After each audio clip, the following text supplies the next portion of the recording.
Hello learners, welcome to my YouTube channel to the point learning. आज मैं आपके साथ क्लास 12 फिजिकल एजुकेशन का लास्ट चैप्टर जो कि ट्रेनिंग इन स्पोर्ट्स है, उसका नेक्स्ट टॉपिक डिस्कस करने जा रही हूँ, जो कि आज मैं डिस्कस करूंगी कि फार्टलेग ट्रेनिंग क्या होता है।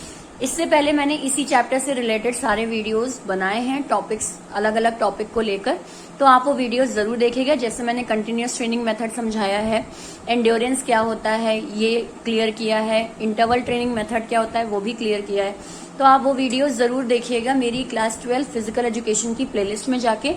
बाकी इससे जस्ट जो पहला मेरा वीडियो है इस चैप्टर से रिलेटेड जो अलग अलग टॉपिक्स हैं, उसका लिंक आपको इस वीडियो के डिस्क्रिप्शन बॉक्स में मिल जाएगा, तो आप वहां पे क्लिक करके डायरेक्टली वो वीडियोस देख सकते हैं।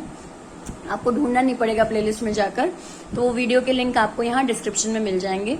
आज जिस टॉपिक को हम स्टार्ट करने जा रहे हैं वो है फार्टलेग ट्रेनिंग। तो फार्टलेग ट्रेनिंग क्या होता है, उसके बेनिफिट्स और उसके डिसएडवांटेजेस क्या हैं, वो सारी चीजें आज इस वीडियो में हम स्टार्ट करते हैं। Fartlek training, this method was introduced by O Astran and Gosta Holmer. फिर से वही, अगर आपको याद नहीं हो पा रहे हैं नाम, तो ये इतना ज्यादा कंसिडरेशन नहीं है, इतना ज्यादा इसको कंसिडर नहीं करिएगा। नहीं नाम याद हो रहे तो कोई बात नहीं, आपको ओवरऑल मीनिंग वगैरह सब याद है, एडवांटेज तो वो भी आपका कवर कर लेगा। बट अगर आपकी रिमेम्बरिंग अच्छी है, आप याद कर लेते हैं, मेमोरी स्ट्रांग है, तो उस केस में एक अच्छा आंसर तैयार करने के लिए अगर आप ये दोनों नाम याद कर लें कि ये दिया किसने है ये ट्रेनिंग मेथड, तो ज्यादा अच्छा रहेगा आपके लिए। जैसे ओ एस्ट्रन ने दिया है और गोस्टा हेलनर ने दिया है। देन आते it is good for aerobic and anaerobic fitness. ये जो ट्रेनिंग होती है ये हमारे एरोबिक और अनएरोबिक फिटनेस के लिए बहुत अच्छी होती है। तो थोड़ा सा क्लियर कर देते हैं कि एरोबिक और अनएरोबिक क्या होता है। एरोबिक एक्सरसाइजेज या एरोबिक फिटनेस की जब हम बात करते हैं तो उसमें हमारा हार्ट रेट बढ़ जाता है, ठीक है। एंड्योरेंस हम ज्यादा यूज करते हैं क्योंकि रिपीटेड एक्शंस होते हैं। ब्रीदिंग रेट हमें मेंटेन करना पड़ता है फॉर लॉन्ग ड्यूरेशन।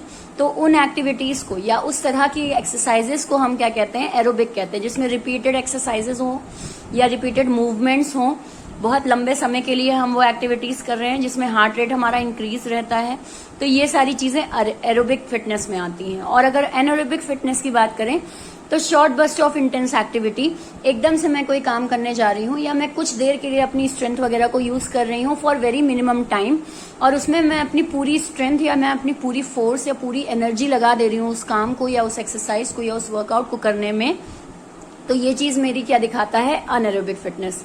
तो ये जो एक्सरसाइज होती है, जो ट्रेनिंग मेथड है फार्टलेग ट्रेनिंग मेथड, ये एरोबिक और अनएरोबिक दोनों के लिए बेनिफिशियल है। Fartlek is a Swedish term which means speed play. Fartlek का मतलब क्या है, स्पीड प्ले, यानी कि आप स्पीड के साथ खेलें, ठीक है। क्योंकि इसमें हम बार बार स्पीड लो और फास्ट करते हैं, तो इसीलिए हम इसको स्पीड प्ले, इसका मतलब मेनली होता है कि आप बार बार स्पीड अपनी चेंज कर रहे हो एक्सरसाइज के दौरान, ट्रेनिंग के दौरान, तो इसीलिए ये फार्टलेग ट्रेनिंग मेथड कहलाता है। And has been used by distance runners for years. और डिस्टेंस रनर्स यानी जिनको अपनी रनिंग वगैरह को इम्प्रूव करना होता है, वो इस ट्रेनिंग को बहुत समय से यूज कर रहे हैं और ये उनके लिए बहुत बेनिफिशियल होती है। Fartlek is a form of road running और cross country running in which the runners usually changes the pace significantly during the run. Fartlek training एक ऐसी ट्रेनिंग है जिसमें मेनली आपकी रोड रनिंग आती है, रनिंग होती है। क्रॉस कंट्री रनिंग आपने सुना होगा, ठीक है, कंट्री टू कंट्री रनिंग होती है, जिसमें हम क्या कर रहे हैं, बार बार हम अपने पेस यानी कि जो स्पीड है हमारी मेंटेन करना जो पूरी रनिंग के दौरान, उसको हम बार बार चेंज कर ले रहे हैं। चेंजिंग द पेस यानी बार बार हमारा जो सरफेस एरिया है वो भी चेंज हो रहा है, हमारी स्पीड भी चेंज हो रही है। जैसे कहीं हिली एरिया में हम दौड़ रहे हैं, तो फिर कहीं हम बिल्कुल प्लेन सरफेस पर रनिंग कर रहे हैं, फिर कहीं हम डाउन स्लोप में रनिंग कर रहे हैं। ये चीज क्या है, लगातार मेरा पेस जो है, लगातार मेरी जो रनिंग वाली जो सरफेस है उसमें बार बार चेंजेस आ रहे हैं, जिसकी वजह से मेरी स्पीड में भी लगातार चेंजेस आ रहे हैं। तो ये चीज क्या कहलाती है, fartlek training. It is a combination of slow and fast running on different terrains. Slow और फास्ट रनिंग होती है, मैं बार बार अपनी स्पीड को भी कभी तेज कभी धीमा कर रही हूँ, और साथ साथ ऑन डिफरेंट टेराइन्स यानी कि जो मेरा सरफेस है दौड़ने की, जो मेरी रनिंग सरफेस है, उसमें भी बार बार चेंजेस हो रहे हैं। कभी टेराइन सरफेस पे रनिंग हो रही है, कभी हिल्स पे हो रही है, या कभी बिल्कुल पथरीले रास्ते पे हो रही है। तो ये सारी चीजें यानी मेरा जो सरफेस है वो भी बार बार चेंज हो रहा है रनिंग का, और साथ साथ मेरी अपनी स्पीड भी बार बार चेंज हो रही है। दोनों चीजें चेंज हो रही हैं। तो उस टाइम जो ट्रेनिंग मैं कर रही हूँ वो कौन सी है? Fartlek training. Self discipline plays a vital role in this method of training. Self discipline बहुत ज्यादा चाहिए होता है इसमें, क्योंकि लगातार सरफेस का चेंज होना, लगातार स्पीड का चेंज होना हमारे एक तरीके से डिसिप्लिन को अफेक्ट करता है कि हम किस तरीके से, कहीं हम हिली एरिया है तो हम रनिंग ही छोड़ दें, फिर हम वहां पे काफी देर रेस्ट कर रहे हैं, या हमने बिल्कुल पैदल चलना शुरू कर दिया, या हम रन ही नहीं करना चाहते हैं, या हमने कोई और ऑल्टरनेटिव ले लिया, तुरंत हमारा माइंड चेंज हो गया। तो यहाँ पे खुद से डिसिप्लिन बनाए रखना पड़ता है, क्योंकि क्रॉस कंट्री रेसेस होती हैं, एक लंबे टाइम के लिए आप रनिंग वगैरह कर रहे हो, तो वहां पे सेल्फ डिसिप्लिन बहुत ज्यादा इंपॉर्टेंट है। इसके बाद बात करते हैं फार्टलेग ट्रेनिंग मेथड किस तरीके से परफॉर्म करते हैं, करते किस तरीके से इस रनिंग को या इस ट्रेनिंग को। The duration of this training method last for 45 minute और मोर। आप ये ट्रेनिंग मेथड ज्यादा मिनिमम 45 मिनट के लिए करते हो या उससे ज्यादा समय के लिए भी ये रनिंग करते हैं हम। 45 मिनट का मतलब हो गया आपका अच्छा खासा, आपका ऑलमोस्ट 1 घंटा या उससे भी ज्यादा हम ले लें, तो ये चीज आपकी फार्टलेग ट्रेनिंग मेथड में होती है कि ड्यूरेशन बहुत लंबा होता है। It can vary from aerobic walking to anaerobic sprinting. इसमें हम चेंजेस करते हैं, हो सकता है हम कुछ जगह पे केवल वॉकिंग कर रहे हैं, एरोबिक वॉकिंग, या थोड़ी बहुत रनिंग कर रहे हैं या जॉगिंग करने लगे, और फिर अचानक से हम अनएरोबिक स्प्रिंटिंग करने लगे, यानी हम बहुत तेज रनिंग करने लगे। तो ये सारी चीजें चेंज होती रहती हैं हमारे स्पीड में। Proper warm up and cooling down is required to get best result. अगर हम इस ट्रेनिंग का बेस्ट रिजल्ट पाना चाहते हैं तो स्टार्टिंग में वार्मिंग अप करना बहुत जरूरी है, क्योंकि रनिंग का पीरियड बहुत लंबा है। अगर उस केस में हम एक बहुत लंबे समय के लिए किसी ट्रेनिंग को करने जा रहे हैं तो उससे पहले वार्म अप करना जरूरी है, ताकि कहीं कोई इंजरी ना हो। और साथ ही साथ कूलिंग डाउन भी बहुत जरूरी है, क्योंकि बहुत लंबे टाइम की एक्सरसाइज होती है, तो उसके लिए कूलिंग डाउन प्रोसेस भी जरूरी होता है हमारा, कि हम अपनी बॉडी को वापस नॉर्मल पोजीशन में या वापस नॉर्मल कोर्स ऑफ एक्शन में ले आए। तो दोनों ही चीजें यहाँ पे बहुत जरूरी हैं इस ट्रेनिंग को करने के लिए।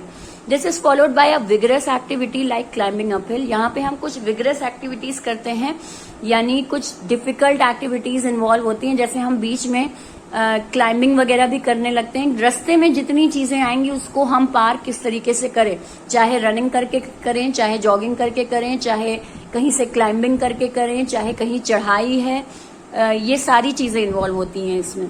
Then it is followed by recovery phase where the pace slows down. फिर एक हमारा रिकवरी फेज भी आता है, जिसमें हम क्या करते हैं, हम अपनी जो स्पीड है उसको बिल्कुल कम कर लेते हैं। Again it is followed bye a vigorous activity. और जब हम स्लो डाउन कर लेते हैं स्पीड, तो उसके बाद दोबारा हम विगरस एक्टिविटीज करने लगते हैं, फिर दोबारा हम स्लो डाउन हो जाते हैं। ये आपका कंटिन्यूअस बेस पे चलता रहता है, जितनी देर की ट्रेनिंग आप करना चाहते हैं।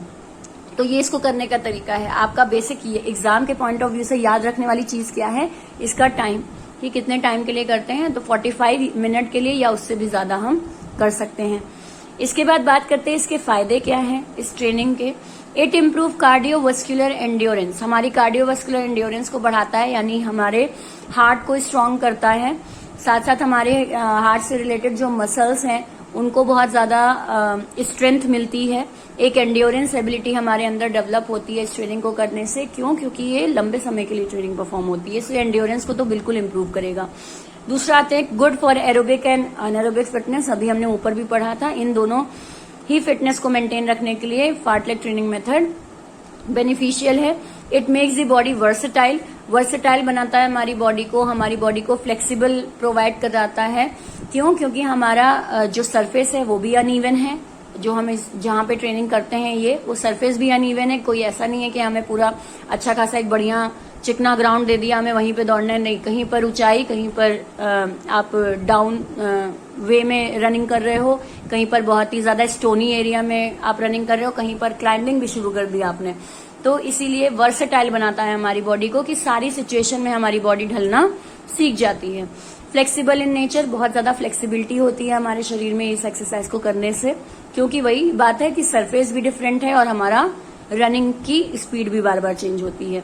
Then it can be adopted easily by the athlete.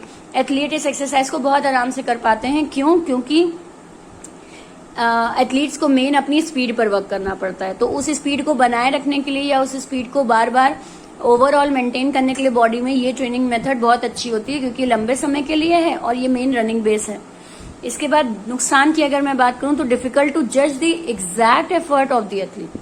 अगर हम बात करें कि एक्चुअली उसकी स्पीड इतने मिनट में या इतने स्पीड अगर वो मेंटेन कर रहा है, इतने मिनट में वो रनिंग कर ले रहा है, इतनी तेज या इतनी किलोमीटर की रनिंग उसने कर ली, तो ये हम बहुत एक्यूरेट यहाँ फाइंड आउट नहीं कर सकते।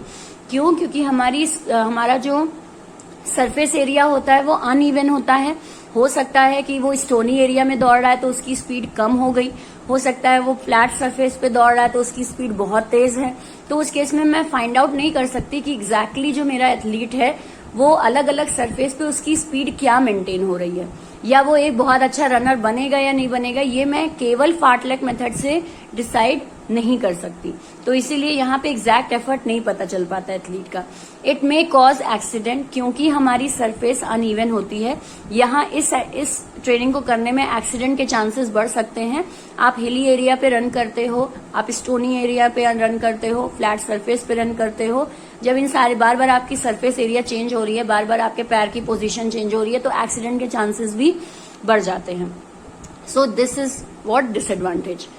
सो आज अगर हम देखें तो फार्टलेक ट्रेनिंग मेथड में मीनिंग क्या होता है, इसको करते कैसे हैं रनिंग को, इसके फायदे और नुकसान, ये सारी चीजें हमने डिस्कस की। तो आई होप आपको ये वीडियो समझ में आया हो। अगर समझ में आया, आपके लिए बेनिफिशियल है, तो लाइक का बटन जरूर क्लिक करिएगा। बाकी मेरे चैनल पे इसी चैप्टर से रिलेटेड बाकी वीडियो, जैसे स्पीड क्या होता है, टाइप ऑफ स्पीड क्या है, स्पीड को कैसे हम बढ़ाएं, ये सारे टॉपिक्स भी मैं डिस्कस करूंगी अपने नेक्स्ट वीडियो में। तो मेरे चैनल से आप बने रहिएगा। बाकी अगर सब्सक्राइब आपने नहीं किया है तो सब्सक्राइब जरूर कर लीजिए, बेल आइकन पे जरूर क्लिक करिए ताकि नोटिफिकेशन तुरंत आप तक पहुंचे मेरे वीडियो अपलोड करते ही। बाकी चैनल को शेयर करिए, आपके एग्जाम्स आने वाले हैं, उस केस में अगर आपको एक शॉर्ट में स्टडी करनी है, क्वेश्चन प्रैक्टिस करने हैं टर्म 2 से रिलेटेड, तो वो सारे वीडियोज आपको यहाँ मिलेंगे, क्योंकि मैंने टर्म 2 की भी सीरीज बना रखी है ऑलरेडी, मेरे चैनल पे अवेलेबल है वो टर्म 2 की सीरीज। आप उसको जरूर देखिए, आपको आइडिया हो जाएगा कि क्वेश्चंस और उनके आंसर्स लिखने कैसे हैं, क्योंकि इस बार एमसीक्यू तो है नहीं, आपको थ्योरी लिखनी है। उस केस में आंसर जो क्वेश्चन है उसका कितना आंसर लिखना है, कैसे लिखना है, वो सारा आइडिया आपको उन वीडियोस को देख के जरूर हो जाएगा। तो एग्जाम पॉइंट ऑफ व्यू के लिए आपका मेरे चैनल से जुड़े रहना बहुत ही फायदेमंद होगा, आप उस वीडियोस को जरूर देखिएगा। बाकी ऑल द बेस्ट अपने एग्जाम के लिए and have a nice day.